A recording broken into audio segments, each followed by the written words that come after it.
360 classes में आपका स्वागत है। इससे पहले हम बातचीत चैप्टर यूट्यूब चैनल पर डाल चुके हैं। अगर आप नहीं देखे हैं तो जरूर उसको देखिए। आज हम जानते हैं उसने कहा था सेकंड चैप्टर है और बहुत ही मजेदार है।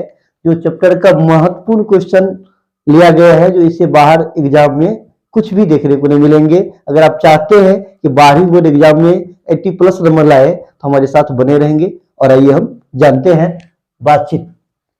उसने कहा था कहानी के लेखक कौन है? चंद्रधर शर्मा गुलेरी। चंद्रधर शर्मा गुलेरी जी की रचना है उसने कहा था। चंद्रधर शर्मा गुलेरी जी की रचना है उसने कहा था। उसने कहा था कौन सी विधा है? कहानी। उसने कहा था कौन सी विधा है? कहानी है। उसने कहा था कौन सी विधा है? कहानी है। चंद्रधर शर्मा गुलेरी जी का जन्म कब हुआ था? 7 जुलाई 1883 ईस्वी में। चंद्रधर शर्मा गुलेरी जी का जन्म कब हुआ था? 7 जुलाई 1883 ईस्वी में। कहां पे हुआ था? जयपुर में। चंद्रधर शर्मा गुलेरी जी का जन्म कहां पे हुआ था? तो जयपुर। जयपुर कहां पड़ता है? तो राजस्थान में। चंद्रधर शर्मा गुलेरी जी का जन्म कहां हुआ था? पूछा जा सकता है कि राजस्थान में, बिहार में, उत्तर प्रदेश में, पंजाब में। कहां हुआ था? जयपुर राजस्थान में। चंद्रधर शर्मा गुलेरी जी का मृत्यु किस वर्ष हुआ था? 12 सितंबर 1922 ईस्वी में। इनके पिता के नाम थे पंडित शिवराम। क्या नाम थे? इनके पिता के नाम थे पंडित शिवराम। चंद्रधर शर्मा गुलेरी जी का मूल गांव कहां था? गुलेर गांव था। मूल गांव कहां था? गुलेर, जो कांगड़ा हिमाचल प्रदेश में पड़ता है। इनकी रचना है, कहानी और निबंध है सुखमय जीवन, बुद्धू का कांटा और उसने कहा था। जिसमें से उसने कहा था क्वेश्चन पूछा गया है कई बार ऑब्जेक्टिव में। उसने कहा था कहानी का रचना किस वर्ष हुआ था? 1915 में। बुद्धू का कांटा कहानी का रचना किस वर्ष हुआ था? 1911 में। सुखमय जीवन का रचना किस वर्ष हुआ था? 1911 ईस्वी में। ये महत्वपूर्ण क्वेश्चन है। उसके बाद निबंध इनका है कछुआ धर्म, यह भी पूछा गया क्वेश्चन है। मारेसी मोही कुठार, पुरानी हिंदी, भारतवर्ष, डिंगल, संस्कृत की टिपरारी, दीवान प्रिय। तो दोस्तों ये दोनों से कहानी और निबंध से बहुत सारा क्वेश्चन बन रहा है। नहीं, हम लोग कहीं से अगर ऑब्जेक्टिव कर लेते हैं तो एक एक क्वेश्चन करते हैं और यहां पर हम क्या करते हैं, सारे क्वेश्चन एक साथ हो सकता है। नहीं, तो इसको देखना मत भूलिए आप लोग। उसके बाद ध्यान दीजिए कि चंद्रधर शर्मा गुलेरी जी 1899 ईस्वी में क्या करते हैं? इंट्रेंस के प्रवेश परीक्षा के पास करते हैं और कोलकाता विश्वविद्यालय से मैट्रिक पास करते हैं। फिर 1901 ईस्वी में चंद्रधर शर्मा गुलेरी जी इंटरमीडिएट यानी इंटर की परीक्षा पास करते हैं और उसके बाद 1903 ईस्वी में इलाहाबाद विश्वविद्यालय से बीए करते हैं। इंट्रेंस की परीक्षा 1899 में किए इलाहाबाद से और तथा कोलकाता विश्वविद्यालय से आप क्या करते हैं? मैट्रिक कर लिए। 1901 में इंटरमीडिएट पास हो गए और 1903 ईस्वी में इलाहाबाद से बीए किए। चंद्रधर शर्मा गुलेरी किस युग के प्रमुख निबंधकार हैं? द्विवेदी युग के हैं। काफी महत्वपूर्ण क्वेश्चन है, भी कर लीजिए। चंद्रधर शर्मा गुलेरी किस युग के निबंधकार है, रचनाकार है? द्विवेदी युग के हैं और बहुमान विद्वान थे ये। उसने कहा था कहानी चंद्रधर शर्मा गुलेरी जी की कैसी रचना है? अमर रचना है। उसने कहा था गुलेरी जी की कैसी रचना है? अमर रचना है। कैसी रचना है? अमर रचना है। और उसने कहा था कहानी कहां से प्रारंभ होती है? अमृतसर के भीड़ भरे बाजार से। कहां से प्रारंभ होती है? अमृतसर के भीड़ भरे बाजार से। और अमृतसर किस राज्य में पड़ता है? पंजाब में पड़ता है। लाहना सिंह का उम्र कितना वर्ष था? 12 वर्ष था। ध्यान रखिए, ये उसने कहा था कहानी का हीरो था अर्थात नायक। लाहना सिंह कितने नंबर के राइफल जमादार थे? 77 नंबर का था। कितने नंबर का था? 77 नंबर का, सारे क्वेश्चन महत्वपूर्ण है। उसने कहा था कहानी के नायक कौन थे? लाहना सिंह थे। लाहना सिंह कितने नंबर के राइफल जमादार थे? 77 नंबर का। या पूछा जा सकता है कि लाहना सिंह का राइफल का नंबर कितना था? तो 77 नंबर था। नेक्स्ट समझेंगे हम। लाहना सिंह ने जर्मन लप्टन को मार गिराया। पूछा जा सकता है कि जर्मन लप्टन को किसने मार गिराया? तो लाहना सिंह ने। लप्टन को किसने मार गिराया? तो लाहना सिंह ने मार गिराया। सूबेदार हजारा सिंह। अब देखिए, सूबेदार हजारा सिंह के लड़के का नाम क्या था? बोधा सिंह। क्या नाम था? बोधा सिंह। सूबेदार हजारा सिंह के लड़के का नाम क्या था? बोधा सिंह। लाहना सिंह सूबेदारनी की बात रखने के लिए मृत्यु को गले लगाया। पूछा जा सकता है कि लाहना सिंह ने किसकी बात रखने के लिए या बात रखने के लिए मृत्यु को गले लगाया? सूबेदारनी की बात रखने के लिए। जो सूबेदारनी थी लाहना सिंह के यानी बचपन के, यानी प्रेम था एक तरह से। उसने कहा था कैसी कहानी है? तो चरित्र प्रधान है। उसने कहा था कैसी कहानी है? आप लोग अंत तक बने रहेंगे और अंत में इस कहानी का जो सारांश होता है, जो 5 नंबर में पूछा जाता है, और ये सारांश ऐसा होता है कि इसे लघु उत्तरीय की बात कीजिए, वस्तुनिष्ठ प्रश्न की बात कीजिए, सब प्रश्न व्याख्या की बात कीजिए, यानी सभी प्रश्नों का ये सार होता है। इसलिए अंत तक देखना मत बोलेंगे। उसने कहा था कैसी कहानी है? चरित्र प्रधान है। कुरमाई का अर्थ क्या होता है? मंगनी। कुरमाई का अर्थ क्या होता है? मंगनी, जिसको सगाई बोलते हैं। लाहना सिंह की मृत्यु किसके गोद में हुई? वजीरा सिंह के गोद में। किसके गोद में हुआ था?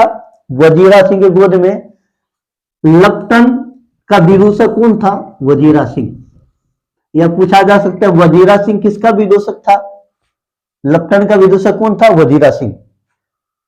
मृत्यु के कुछ समय पहले स्मृति कैसी हो जाती है? साफ हो जाती है। इस बात को आप लोग गौर किए होंगे अपने गांव समाज में, आसपास में, कि जो देखते होंगे कि जो लोग यानी मरने के अंतिम क्षण पर रहते हैं, उससे कुछ समय पहले क्या होता है? याद बिल्कुल साफ हो जाता है। क्या होता है? बिल्कुल साफ हो जाता है। तो देखते होंगे, कहेगा कि भैया को बुला दीजिए, कि ये भाइयों को बुला दीजिए। माने अलग अलग जो उनके पहचान के जो लोग रहते हैं, उनको मरने से कुछ समय पहले याद करते हैं। बिल्कुल जिंदगी भर के गला शिकवा नहीं, चोरी बेईमानी डकैती हर क्या होता है? एकदम से साफ हो जाता है। लाहना का सिर अपनी गोद में रखे कौन बैठा है? तो वजीरा सिंह। देखिए, जितना भी क्वेश्चन है आपका बुक का पूरा निचोड़ है। इधर उधर क्वेश्चन सब बचिए और इसको जरूर आप नोट कर लीजिए। और अभी हम जानते हैं संक्षिप्त में। उसने कहा था कहानी का सारांश ध्यान देंगे। उसने कहा था कहानी चंदर शर्मा गुलेरी की रचना है, और चंदर शर्मा गुलेरी जी की ये अमर रचना है। कैसी रचना है? अमर रचना है। कैसी रचना है? अमर रचना है। भाव प्रधान कहानी है, भाव प्रधान है, चरित्र प्रधान है, चरित्र प्रधान है। और ये कहानी प्रारंभ होती है अमृतसर के भीड़ भरे बाजार से। अमृतसर के भीड़ भरे बाजार से प्रारंभ होती है, जहां पर इक्के दुक्के तंगे वाले रहते हैं। और भीड़ भाड़ में आप सोच सकते हैं कि तंगे वाले जो है, जो टेम्पो नहीं देखते घोड़ा गाड़ी वाला, किस तरह से जो है भीड़ भाड़ में पैसेंजर को साइड करते हैं। और उसी बीच यानी तंगे वाले भाई बोलते हैं, कहते हैं कि तुम जीने योग्य है, तुम पुत्रवती हो, भागवती हो, अरे तुम काहे मेरे पहिए के नीचे दबने के लिए आती हो? अरे हमको जेल थोड़ा ही जाना है। तो यानी वो जो क्या करते हैं, पैसेंजर को साइड करते हैं, बहुत ही यानी एकदम अपनापन करके बड़े प्यार से साइड करते हैं। उसी बीच क्या होता है, एक लड़का और एक लड़की, लाहना सिंह था, यानी लड़का था ये, और इनका उम्र था 12 वर्ष। कितना उम्र था? 12 वर्ष। और एक लड़की थी, लड़की का नाम कहानी में कहीं नहीं दिया हुआ है, 8 वर्ष की थी। और दोनों सिख थे। क्या थे? दोनों सिख थे, और दोनों अपने मामा के यहाँ रहते थे। और ये दोनों दुकान पे गई, जिस दुकान पर जाते हैं, दुकान पर बहुत भीड़ भाड़ था। दुकानदार पहले क्या करेंगे, ऐसे थोड़े है, अरे जो जैसे आते उसको वैसे सामान दिया जाता है, नहीं, नंबर से दिया जाता है। तो सामान लेने के बाद, नहीं, सामान लेने के बाद क्या होता है कि जब जाती है लड़की, तंगे के नीचे दब जाती है, उस वक्त लहना सिंह क्या करते हैं, उस लड़की को जान बचाते हैं। उसके बाद कुछ दूर जाकर के लड़का मुस्कुरा कर हंस देता है, तेरी कुर्बानी हो गई है, और लड़की धत कर करके चली जाती है। फिर लड़का जहां भी देखते थे, फिर वही बात कहते थे लड़का कि तेरी कुर्बानी हो गई। लड़का बार बार यही बात रिपीट करते थे, और लड़की कहती थी मेरी कुर्बानी, लड़की धत कर करके भाग जाती थी। और एक दिन लहना सिंह जो थे, लड़की को चिढ़ाने के लिए, गुस्साने के लिए, और कहते कि तेरी कुर्बानी हो गई है। लड़की भी गुस्सा करके कहती हाँ मेरी कुर्बानी हो गई है। देखती नहीं हो रहे सब, मतलब सालू ये वो बहुत तरह की बात दिखाना शुरू कर देते हैं। उस वक्त जो लहना सिंह को लगता है कि एकदम से आसमान से नीचे धरती पर गिर जाते हैं, और एकदम यानी पागलों की तरह व्यवहार करने लगता है। उतना ही नहीं, जाते तो सब्जी वाले का सब्जी गिरा देते हैं, दूध वाले का दूध गिरा देता है। एक साधु स्नान करके लाते हैं, उसे टकरा जाते हैं। आप सोच ही सकते हैं कि कोई कहेगा अंधा है, कोई कहता बहरा है, सोचता नहीं है, मैंने पागलों को उपाधि पाया। इसके बीच में क्या होता है कहानी, तब तक लड़की का भी शादी हो जाता है सूबेदार हजारा सिंह से, और लहना सिंह को भी 77 नंबर के जमादार यानी फौज पर भर्ती हो जाते हैं, जमादार पद पे। और कहानी आगे बढ़ता है, और लहना सिंह के घर से संदेश जाता है कि भाई तुम्हारे घर पे जमीन संबंधी मुकदमा हो गया, यानी 25 साल बाद की बात होती है। और लहना सिंह आते हैं अपने घर पे, जमीन संबंधी विवाद का दूर करने के बाद लहना सिंह का इच्छा होता है, जाते हैं जो साहब है सूबेदार हजारा सिंह, उनके यहाँ मुलाकात कर लेते हैं। जब उनके यहाँ जाते हैं, जो यानी व्यवहार होता है, स्वागत करते हैं, चाय पान जो भी दिया है, देने के बाद जब जाने लगते हैं तो सूबेदार हजारा सिंह कहते हैं भाई तुम तो जा रहा है ना, सूबेदारी तुमको जानती है, तुमको अंदर बेरे में बुला रही है, अर्थात रूम में। तो जब लहना सिंह सूबेदारनी से के पास मिलते हैं, तो आपको जान ही सकते हैं ना कि बचपन का प्यार जब मिलता है तो कितना उमंग होता है। तो कुशल समाचार दोनों के बीच होता है।